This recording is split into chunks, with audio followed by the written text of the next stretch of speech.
Dears, welcome back to Arcanics. Question is, what is reverse osmosis? ഇതുപോലെ തന്നെ സ്ഥിരം question പേപ്പറിൽ കാണുന്ന ഒരു ക്വസ്റ്റ്യൻ. Give its application.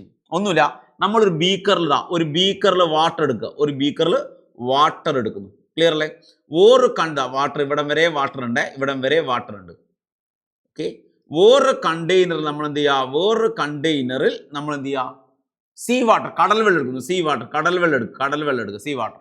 ഇതിന്റെ എൻഡ് സെമി പെർമിയബിൾ മെംബ്രെയിൻ വെച്ച് കണക്ട് ചെയ്യുക. സെമി പെർമിയബിൾ മെംബ്രെയിൻ, അതായത് ഇതിലെടുത്തിരിക്കുന്നത് സീ വാട്ടർ ആണ്, ഇതിലെടുക്കുന്നത് പ്യുവർ വാട്ടർ ആണ്. എന്നിട്ട് ഇതിന്റെ മുകളിൽ എക്സസ് പ്രഷർ കൊടുക്കുക. എക്സസ് പ്രഷർ കൊടുത്താൽ ഈ കടൽ വെള്ളത്തിലുള്ള പ്യുവർ വാട്ടർ എങ്ങോട്ട് ഫ്ലോ ചെയ്യും? ഇതിലേക്ക് ഫ്ലോ ചെയ്യാൻ തുടങ്ങും.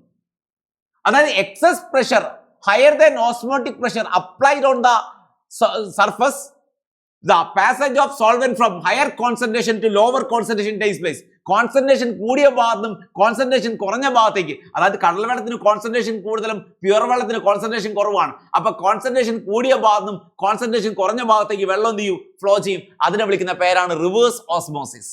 ഇത് സീ വാട്ടർ പ്യൂരിഫിക്കേഷൻ, കടൽ വെള്ളം പ്യൂരിഫൈ ചെയ്യാൻ ഉപയോഗിക്കുന്ന സ്ഥിരം മെത്തേഡാണ്. If excess pressure higher than osmotic pressure applied on the liquid surface, passage of solvent from higher concentration to lower concentration. Sea water നിന്ന് പ്യുവർ വാട്ടർ എങ്ങോട്ട് ഫ്ലോ ചെയ്യും? പ്യുവർ വാട്ടറിലേക്ക് ഫ്ലോ ചെയ്യും. അതിനെ വിളിക്കുന്ന പേരാണ് റിവേഴ്സ് ഓസ്മോസിസ്. എന്തിനാ ഉപയോഗിക്കുക? Sea water purification.